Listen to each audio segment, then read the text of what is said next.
My name is Janine Woodward-Grant. I currently work as Head of Impact for Sustrans, but for the previous 10 years, I was the Deputy CEO at a small organisation called the Carer Centre based in Bath and North East Somerset.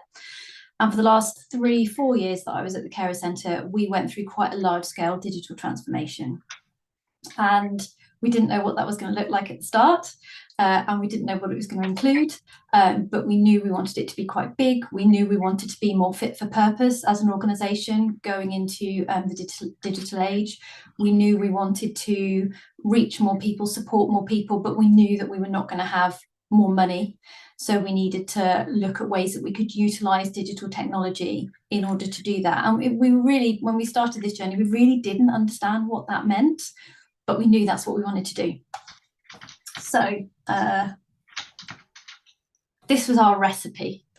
Our recipe was a new way of thinking about things, a new way of engaging with each other, and a new set of tools. And those three things unlocked our ability to deliver digital transformation. Now, the new way of thinking was that essentially what we got some money through the National Lottery Fund, and that was brilliant. And we did a lot of work thinking about what we wanted to do with that money. And we did some work with the DOT project, of whom kind of Alex is a kind of co-founder. And as we started doing work with them, we were talking about the sorts of things we wanted to achieve. What came out of that was the fact that actually, in a digital world, you need to think slightly differently, or we certainly needed to think slightly differently as an organisation. We needed to put users more at the centre of the work that we were doing, and we needed to start being more data informed. And I remember having one brilliant meeting with Alex where there were some board members there and there were staff members there. We were all talking about these really clear goals that we really wanted to achieve. And Alex kind of went, but what about the data? Do you even know this is what you need to do? How are you going to know that you've got this right? So we started to realise that actually, in order to maximise the benefits that digital could bring us, we needed to think in this different way. We needed to be more user-centred and more data-informed. That was a culture change that we needed to deliver. The only way we could deliver that culture change was by engaging with each other in a new way, because changing culture is hard, it's difficult, it's about relationships, it's about people. And so we couldn't just all stand up and go, right, well, okay, well, the 5 of us in this room, we've decided we're now going to be user-centered and data informed. Is that all right, guys? Because that wasn't going to wash. We needed to really relationally engage with people to move us to a new way of thinking and to a new way of doing. And that involved learning new tools, new ways to look at things, new ways to kind of plan projects. There was lots involved in that new way of thinking. And this second bit of engaging with each other is what I'm going to talk about today. We also did need a new set of tools, I'm not going to lie, through the work of realising that we wanted to think in this different way, and then by using that new way of engaging with each other in order to get into that new and different mindset, we realised we did need a new website. We then realised that we did need a new CRM, and we did invest in tools that would enable us to unlock this capability that we had. Not every change that we made needed the investment in those tools. Some changes stood alone and didn't need any investment at all. For example, a massive cafe programme that we're now running, which is successful solely as a result of this new way of thinking and new way of engaging with each other that we gained. But we also did invest in tools. And all of these things mean that the organisation is now miles further along its digital transformation road than it was 3 to 4 years ago when we started. So as I was thinking about this talk, so I only have 15 minutes, and genuinely I could talk about this for 15 hours. I was trying to think really hard about what was it, how did we engage with each other in a different way that meant that we could unlock all of this stuff. So I think the first thing that I would say is no man is an island.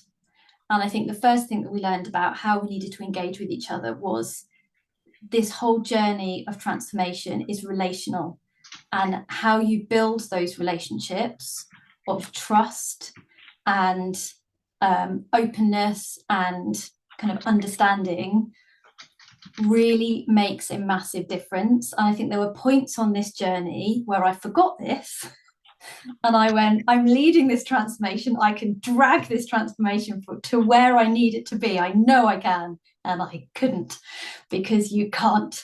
You have to do it together. And when we remembered that, and when we worked as a team, and when we set ourselves up to kind of be vulnerable and work together, that really unlocked things and really made a difference.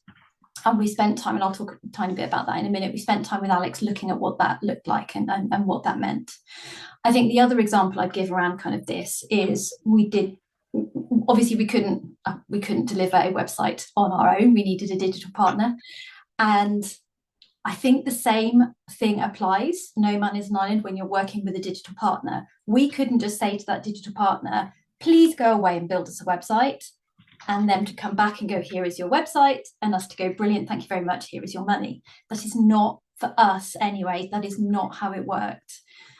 We spent time building relationships with that digital partner. We spent time understanding what their goals were, what their desires were for this project they were doing with us. We told them what our desires were, what we wanted to deliver, and why we were looking to deliver this. We had a really solid kind of workshop at the start of the project where we literally talked about feelings. What did this mean for us all? Like, and why were we here, and what were we hoping to get out of it? And when I kind of had done the session, I was like, I'm not sure. I mean, I really liked it, but was it worth it? Was that worth an hour and a half of my time? And at the end of the project, I can wholeheartedly say yes. Fundamentally, that set that project off on with exactly the right momentum. And that digital partner stayed with us for the whole of our transformation journey, is still a digital partner now. And we have such a solid relationship of trust with them, because that's how we set it up, because we didn't see ourselves as two separate islands. We saw ourselves as delivering this together and needing to have relationships with each other.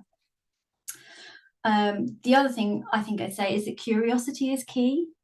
Curiosity about the people that you're working with and the people that you're delivering this with, and what they can bring that's similar to what you can bring, what they can bring that's different to what you can bring. And I think you need to, I don't think we always did this well, but I think when you do it well, you go into it quite vulnerable in terms of really being able to get rid of all of your armor and really listen to what people are saying and what people are bringing.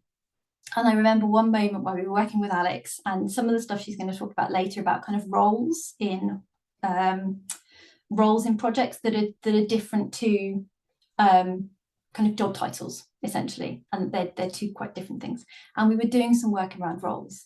It was brilliant. It was so insightful and really opened our eyes to what people could bring into a project. And I remember one member of staff in particular saying, I think a role I can bring is as a questioner, and I can challenge.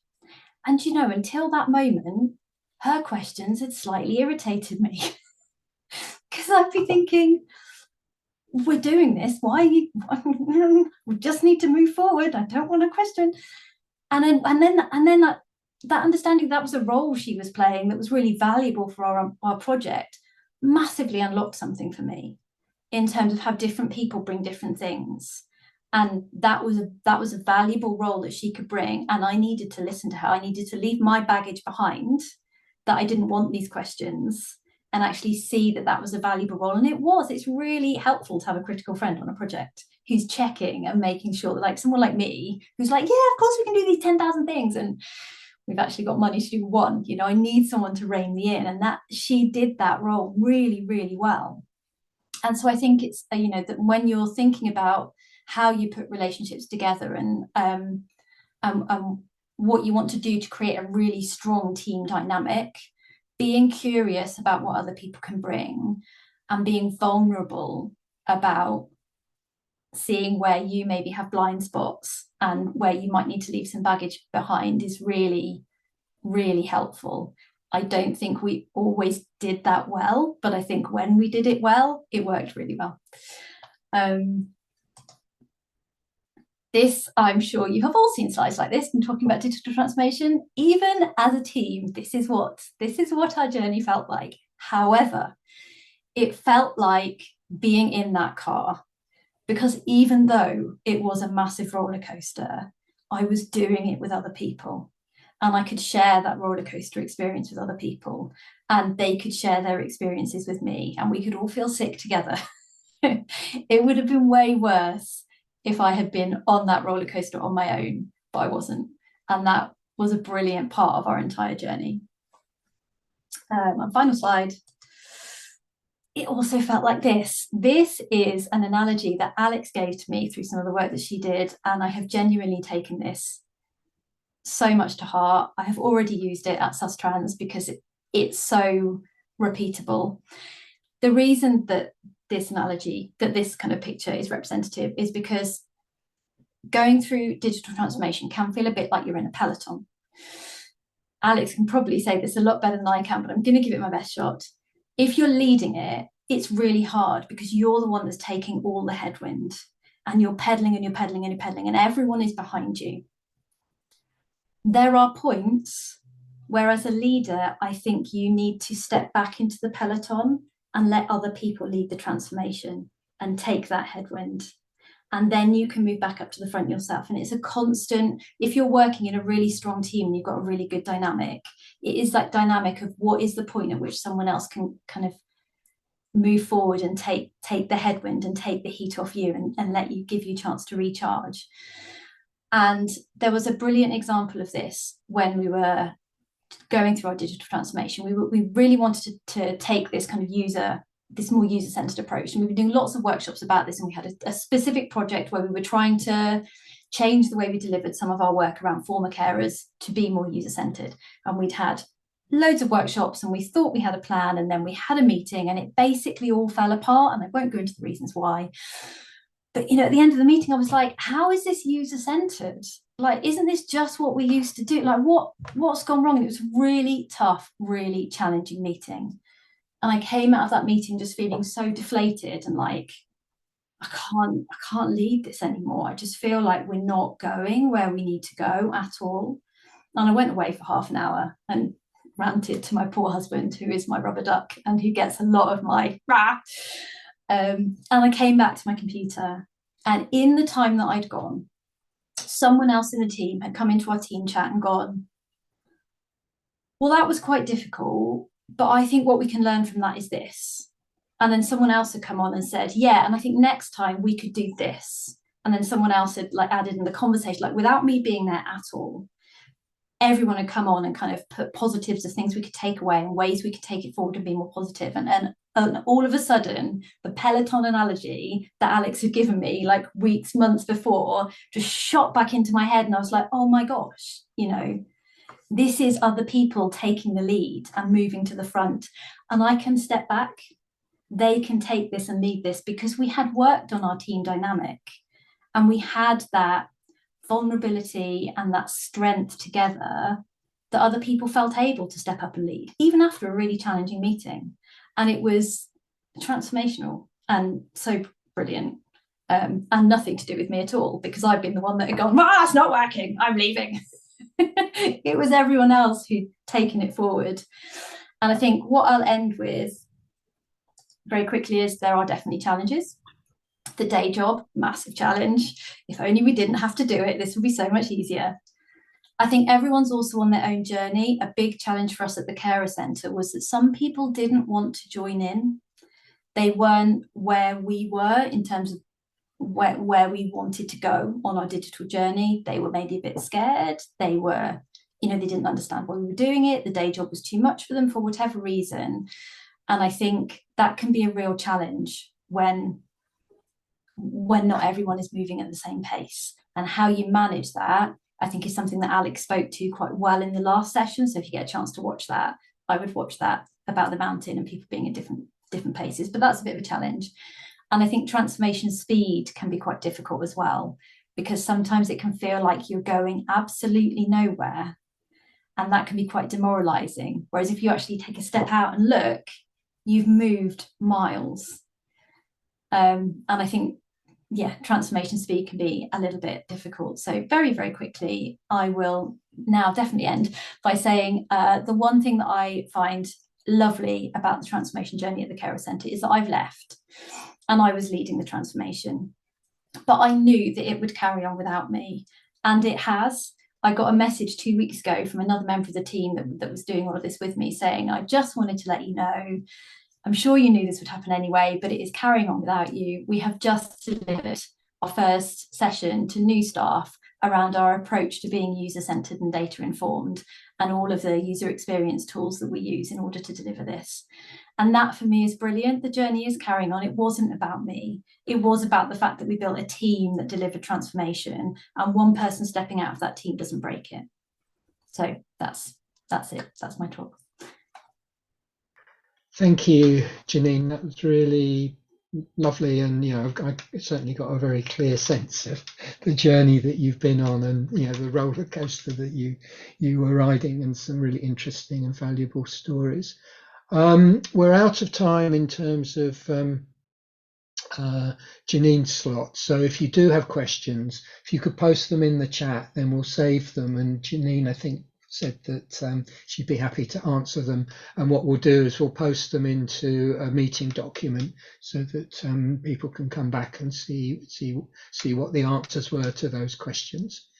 So moving on very quickly, we now have Alex, and on the topic of a workshop really around how designing healthy team dynamics. Over to you, Alex. Welcome. Right, thank you, Janine.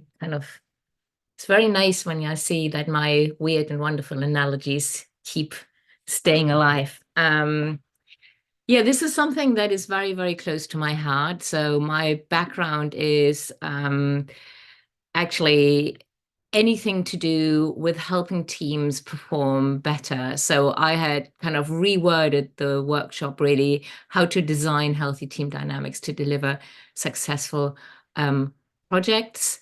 And I'm just, why is this? Okay, this is interesting. All right, I'm learning here. So hello, this is me. This picture is now about 15 years old, so I need to really change it. I'm considerably grayer, and I remember that day my hair didn't want to do what I wanted to do, so I had to glue it all back. I lose against my hair every single day. I'm a creative consultant and a coach. I am fascinated about humans, and I am fascinated about technology, and I am fascinated about creativity. And because I couldn't decide, I co-founded 3 organizations, because why wouldn't you? So I'm a co-founder of the DOT Project. It's a technology consultancy, and we help organizations to actually build digital capabilities and confidence. And Consequential is a small innovation agency which helps organizations to think about innovation in a more responsible way, and in a more aligned way, actually, with the whole organization, rather than having loads of hero innovators. And then Truth and Spectacle is a small practice that believes deeply that anybody can be creative, and is coming into organizations helping teams be more creative in terms of problem solving. And we've just done a beautiful workshop with the whole finance team, who then stood up and went, we are really creative. And that's why I do my job. I do my job because people go, I can do this. I can actually do this. So this is my happy space, a Venn diagram: messy human relationships, collective creativity, and transformational technology. And I think a lot of times that is also the mess that every single one of you lives in when you deliver digital projects, which I think is a beautiful place to be. But you can get slightly confused at times. So we are going to explore how to help teams to actually understand the function of, this is a big word, relationship structures. So in my world, everything happens in relationship. We don't really operate on our own. We are always in relationship. And the moment we operate in relationship, there are structures. Teams are a relationship structure, nothing else. And what we want to do is we want to provide stability in those systems, especially if we're working through very, very volatile projects, and we're in a world like today where we have no idea who is going to tell us what in the next minute. And the next step is to actually then to start to recognize as teams, to understand the importance of being able as a team yourself to practically co-design and monitor and continuously adjust those structures. And people would say to me, but Alex, you're talking about stability, and then you're talking about continuously adjusting. Well, I'm not a yoga girl. I am a Pilates girl. And one of the things that I learned first time in Pilates was, in order to be stable, you're never allowed to stay still. The moment you stay still, you fall over. So in Pilates, you have this weird thing. It's called a wobble board. It's like half a ball with a bit of wood on top of it. And if you have a teacher who is slightly mean like mine, she will let me stand on this for 5 minutes. The only way to do that is to continuously be aware of what you're doing as a system in yourself and adjust. And for me, that is what teams have to do. They have to start to realize who they are. They need to start to understand when they do, they get slightly out of kilter, and they need to deeply believe that they can readjust. So then you kind of go, but why would you have a team leader? Well, for me, the team leader is really there for one reason. The one thing is, when you are in the mess, you forget sometimes how you operate. So it's really helpful to have somebody who steps into the role of helping people to understand how are we actually operating. And my language for that is how to reveal the team to itself. Yeah, as a team leader, I don't have to tell them what to fix. I often just have to make them aware of what is happening. And that is a role that I'm happily stepping in. The moment the team is aware of what is happening and you can give them tools and you can give them support, they can adjust that themselves. My biggest recommendation is, as a team leader, you can never fix a team. The only people who can fix a team is the team themselves. And I've learned it the hard way, the very hard way. I tried to fix teams and it all turned out terribly, terribly wrong about 20 years ago. So why am I talking about roles? Well, because any system, whether that is a work system, it is a friendship system, is based on roles. The system itself cannot speak, but the roles are helping the system to operate. So the role of these roles, pardon the pun, is to really ensure that really important tasks in these relationships are being done, and also to be clear who's doing what. So the issue with roles, and this is what we see in a lot of teams, and I've just come out of a workshop with a team where this is really a challenge, is roles become problematic if they start to feel rigid and they start to feel burdensome. And how often do people start to confuse me with my role? I'll give you a practical example. I have a very good friend who's one of the most creative humans in the world, and she's a finance director. And everybody in her team is now saying, oh, Julia's always saying no. Well, Julia's not saying no. She's saying no when she steps into the role of the protector of the organization, and that is when she's saying no. But she starts to get really frustrated because people go, Julia is saying no, rather than going, Julia stepping into the role of the finance director. And in that role, she feels that she has to do a kind of protection action. So we're going to explore that a little bit more, because once you get it, you go, oh my God, this is such an amazing way of looking at the world. Two guiding principles when you talk about roles, and it's really helpful to remind your teams about it because we all slip. The first one was, roles are not people. Roles, I like to, you can imagine, I'm thinking very visually, the Peloton, all of that jazz. Roles for me are coats. And I put a coat on and I take it off again. I step into a role, I step out of a role. Really important. Now, we're already starting to see some interesting things because some of those coats feel more comfortable to me. Some of those coats, I might need to be a certain way to wear it. But theoretically, I could step into each of those coats. Theoretically, we'll unpack that in a minute. That's the first rule. The second rule, roles belong to the system, not to the individual. What am I trying to say with these big words? If you are in a group, how often does it happen to you? You come into a team and you suddenly feel there's a role missing here. Yeah. And you then step into that role. So it's really important to always analyze the team, what roles are needed in the team, and then look out for the role. What is dramatic, and we talked about it earlier on, some of us have so merged with our coats that we are, for example, we're fixers, okay? And we walk into teams and we fix things. Well, there might not be anything to fix. And actually, then walking in the role of the fixer can be deeply dysfunctional. One of my best coaches, so I also have a coach to kind of understand my own way of working. And one of my coaches once said, the worst thing about fixers is that they create problems because they know they can fix it. So I used to do that. I used to be brilliant pulling it out of the bag because I knew I can wing, okay? So I can wing it, which means I let timelines slip. My whole team suffered. I was kind of us, fine. We can pull it out of the bag. We did it. But on what cost? Because a lot of team members didn't feel comfortable. They felt actually very uncomfortable with that. So check whether the role is needed in the system before you walk in wearing that coat. And we're going to do a bit of an exercise in a minute around that. It's a bit like a kitchen, right? A kitchen has very specific roles, and you need exactly what role at what time. If I'm doing the starters, these are the roles I need. If I'm doing the main course, the team needs the role. I cannot just walk in and say, I'm a pastry chef, and I'm going to work with you now at the starter. And people say, well, it's lovely that you're a pastry chef, but I'm not quite sure how you can help me because we're just producing starters at the moment. Very confident people often barge in wearing a coat that they haven't checked whether the team actually needs that coat. And then there's 3 kinds of roles. And I simplify it now because I believe that makes things easier, and then you can complex out of them because there are loads of variations of it. Functional roles is what Janine was talking about, what we all talk about, which are roles that define the function in a team. That could be a job description. That could be a managing director. It could be a program manager, depending on how clearly defined these roles are. But a functional role is also a parent. That's a functional role, an aunt.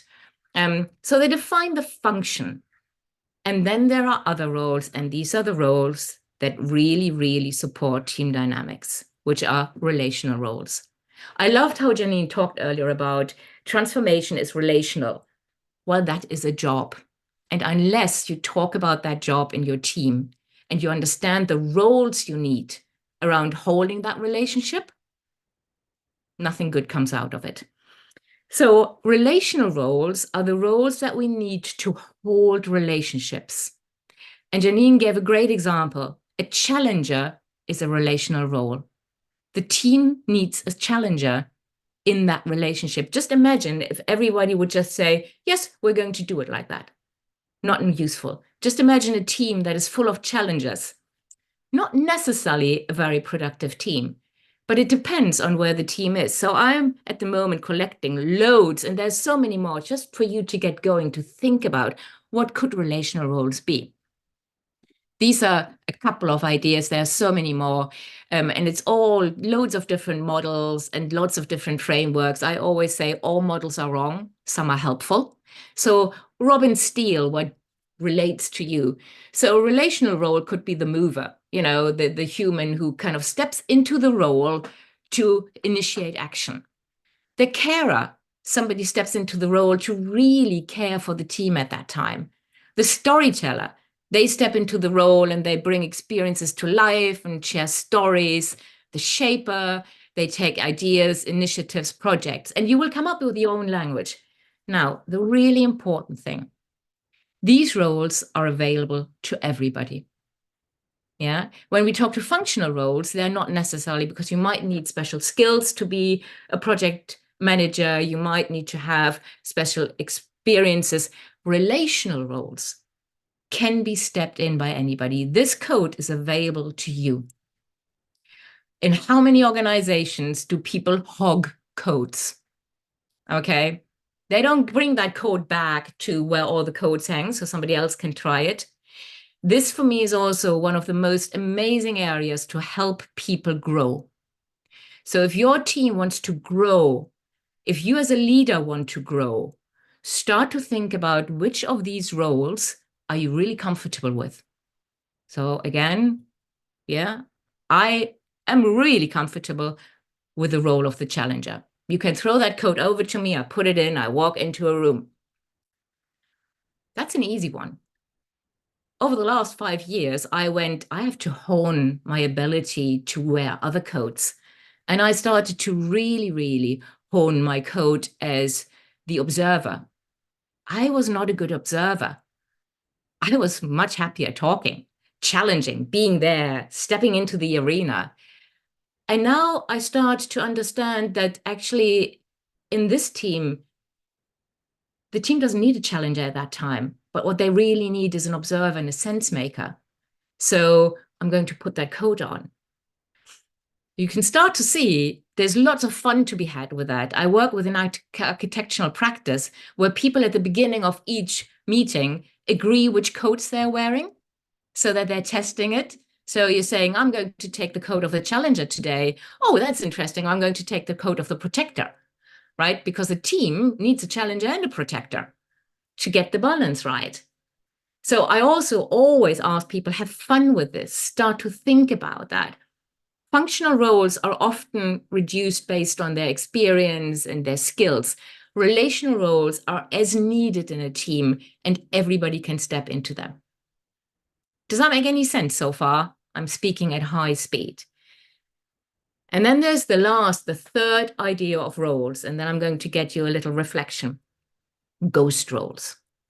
So ghost roles are actually roles that existed in the past in an organization or a family, but we're not doing family constellations today. And these ghost roles still have an impact on the decisions that we make today. So they might not be physically present anymore, but they're still haunting the system. They can be super friendly ghosts, like a former beloved CEO. Remember? Oh, I wonder what so-and-so would have done. I wonder what they have decided.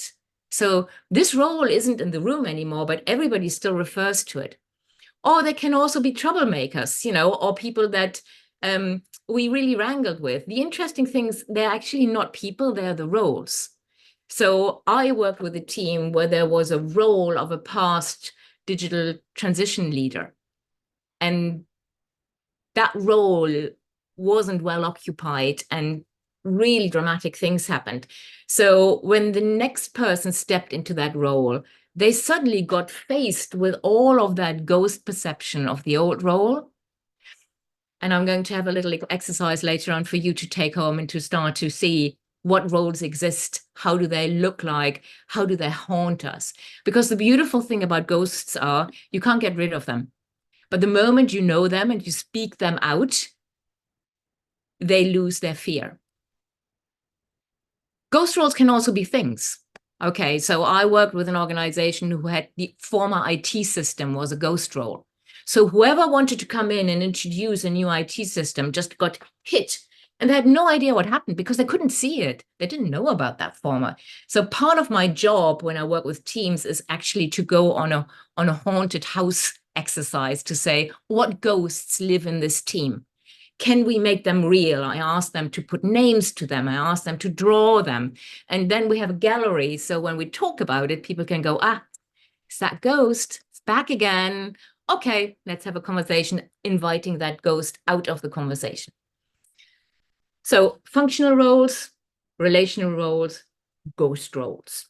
That's all you need to think about roles. But most of us only ever think about functional roles.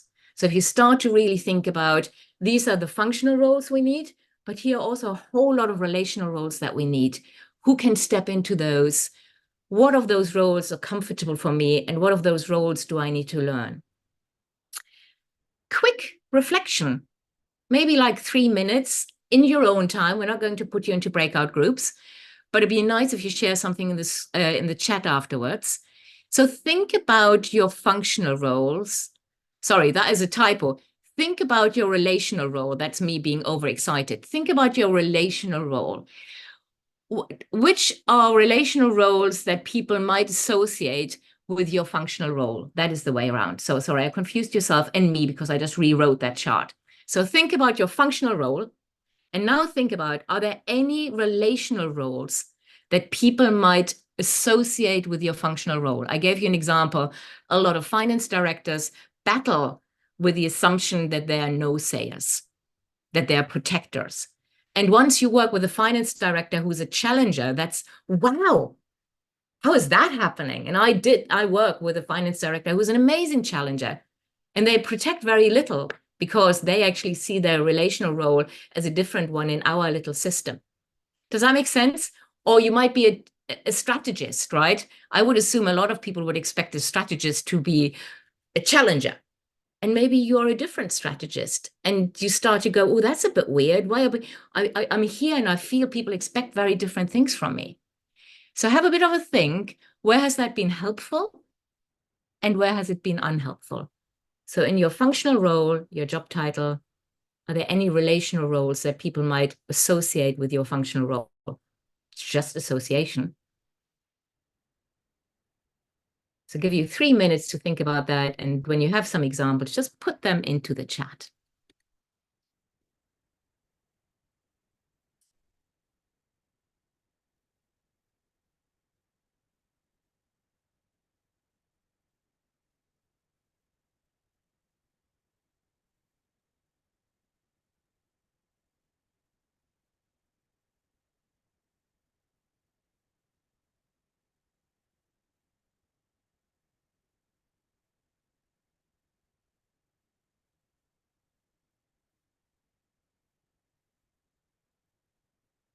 Goodbye, Stuart, and you have time to listen to the recording afterwards.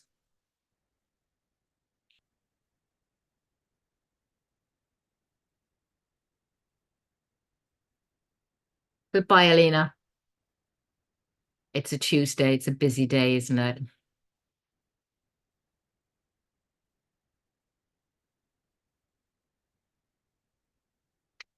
So any reflections would be lovely to just hear. Maybe we are a small group. If you're comfortable to put up your hand and just share, that's just as good, either chat or speak.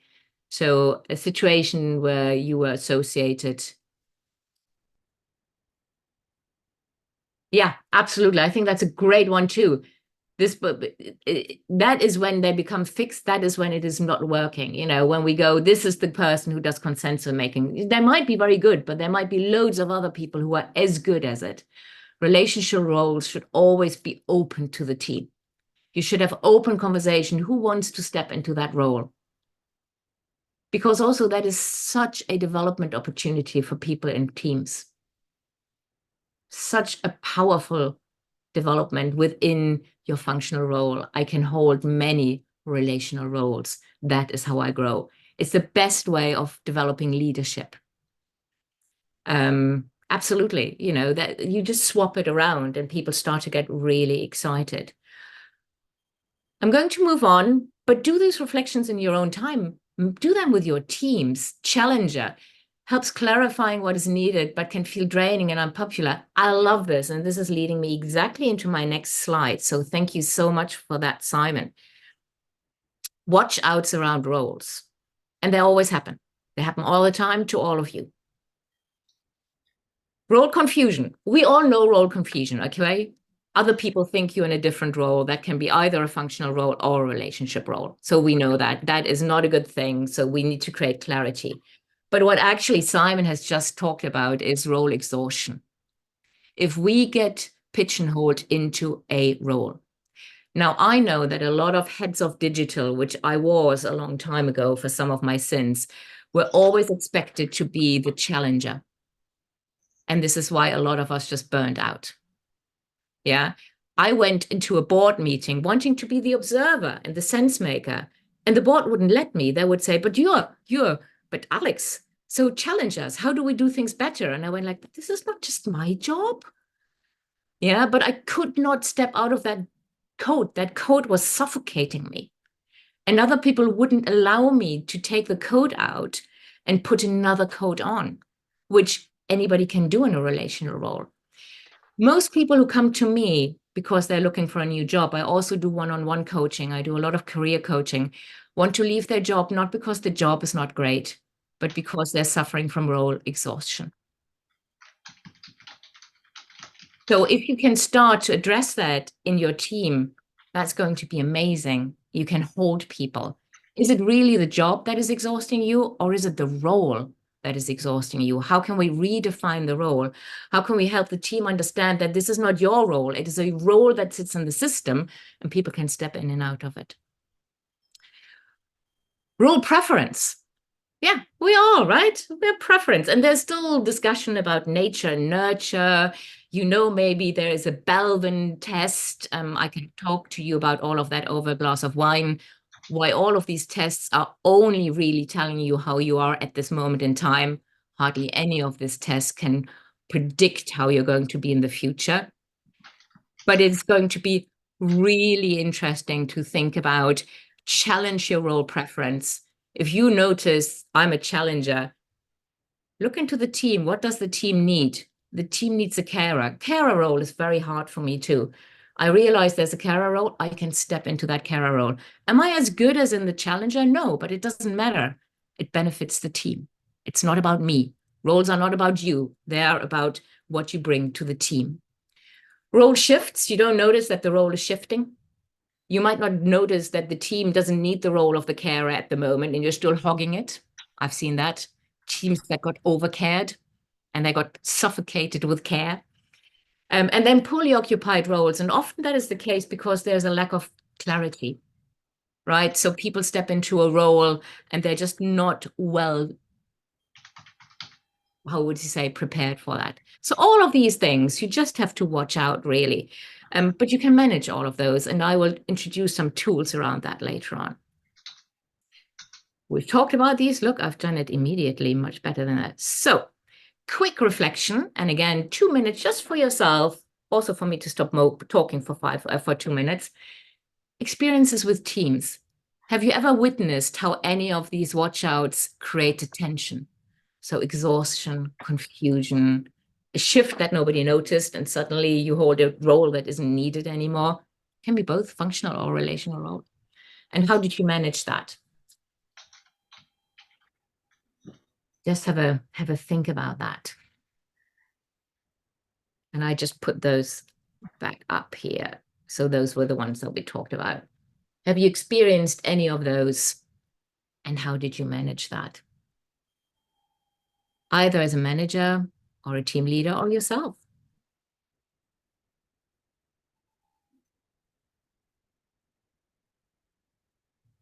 And if somebody would like to talk, you're very welcome. If you want to put something in the chat, please do so too.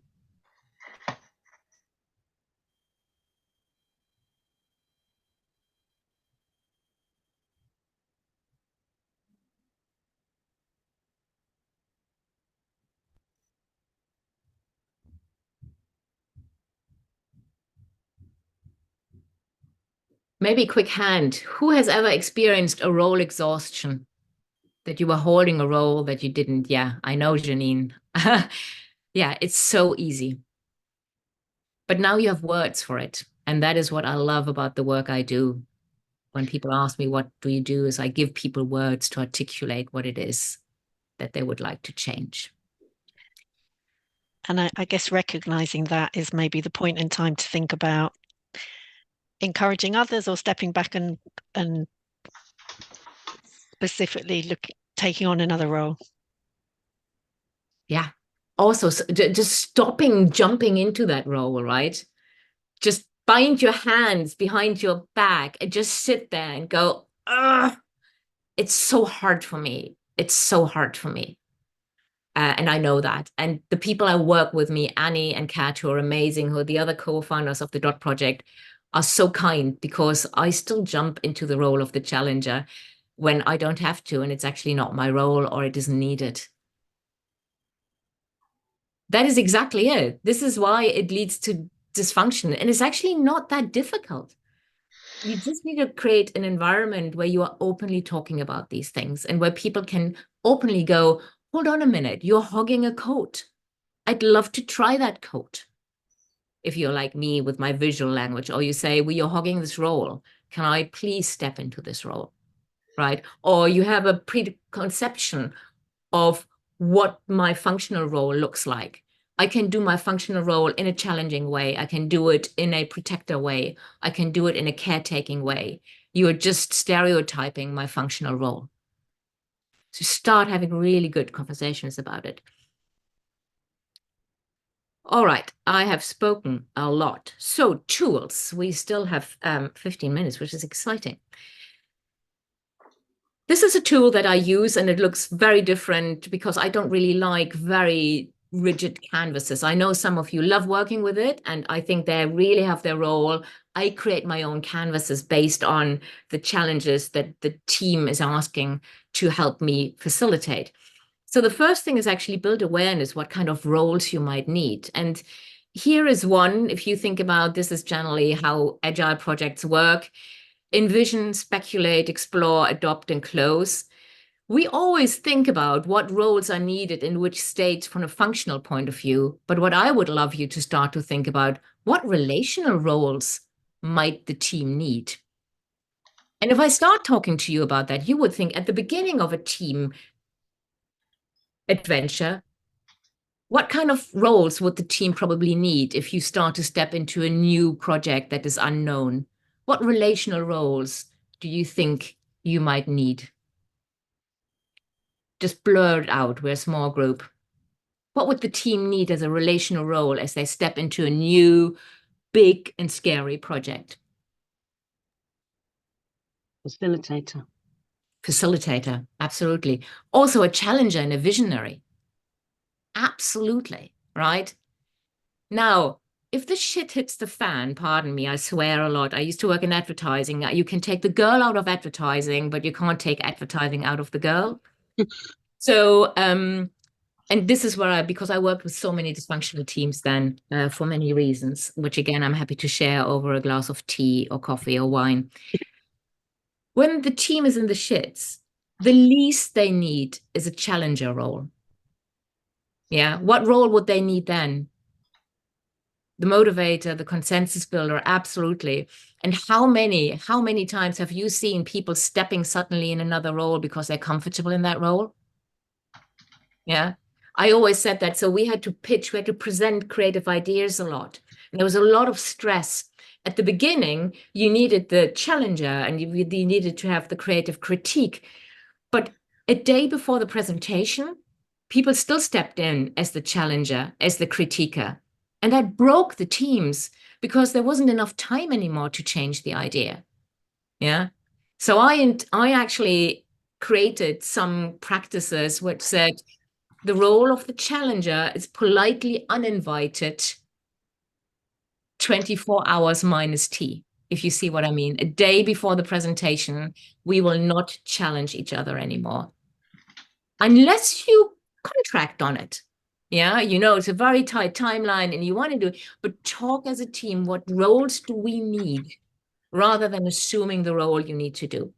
So I'd like you now to go into a quick breakout group, we'll say about 7 minutes, and I'd love you to discuss this arc of a team.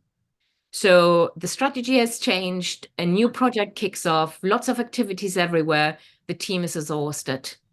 What relational roles are needed by the team?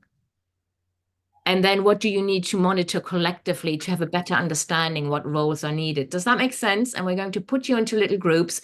You can either choose one of those many, or you can be very ambitious and go through all of those steps. But really start to think, what roles will the team need? And how do you need to monitor collectively what they need? So what could be indicators that the team needs that role? Is that clear? Have a good conversation. Don't make it super overthinking. Just hang in and play with it. Welcome back. How was that? That was really good. Yeah. The characters, yeah. Yeah, I think the idea of that kind of intersection between the functional roles and the relational roles is a really interesting way of looking at things. So how you can, particularly with the relational roles, you can be more so than the functional roles, you can move in and out. It's not rigid at all. It's not rigid.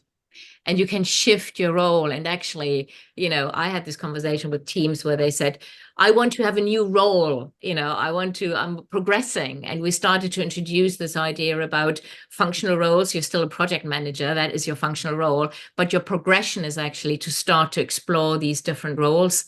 And there is going to be acknowledgement and progress is being measured. So you can build a whole evaluation system on the back of it too. The beautiful thing is, I always believe that if it isn't captured in an evaluation system, the organization is not taking it seriously. Mm. Right? So there is this real opportunity of doing it.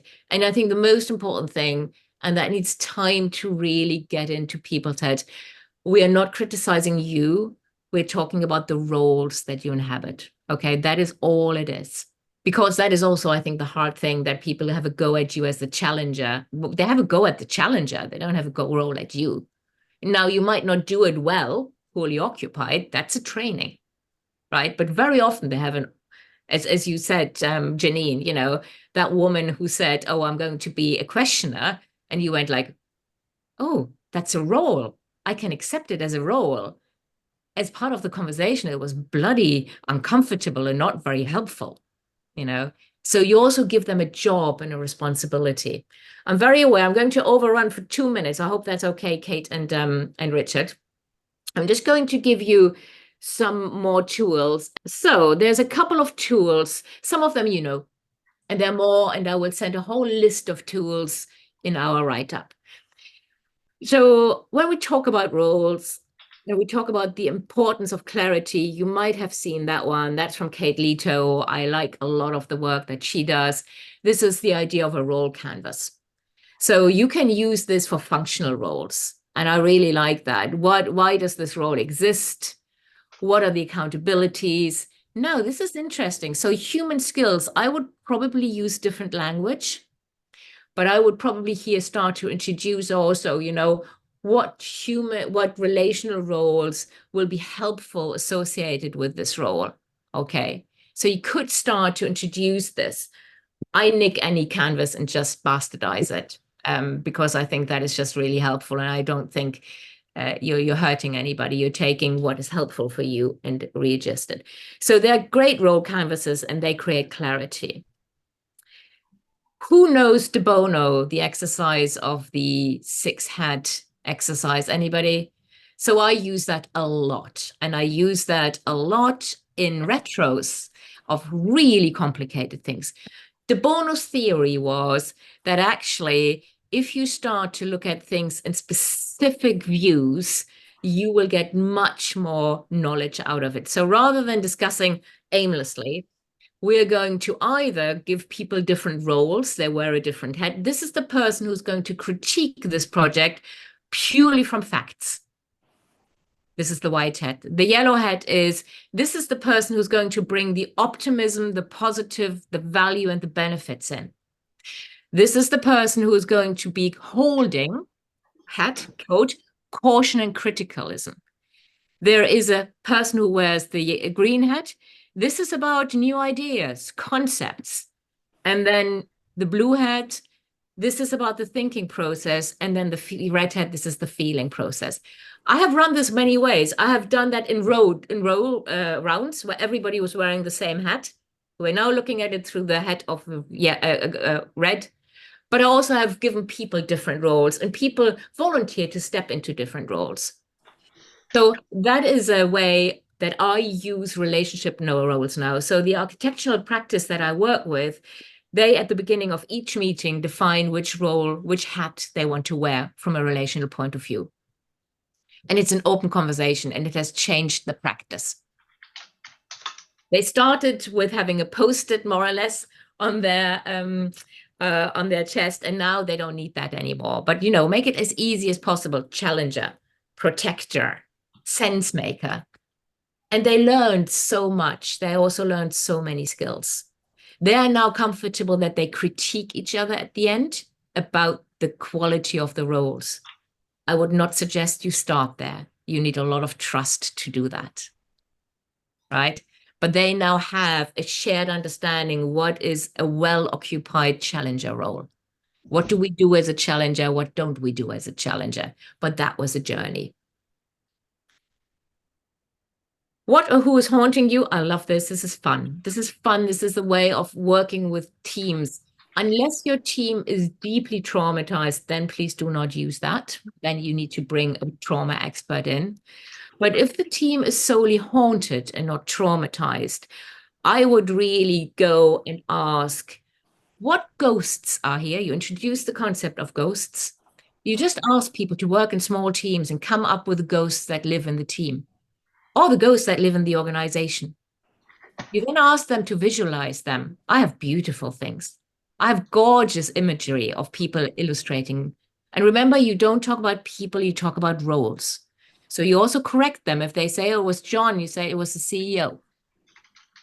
Because we actually know very little about John.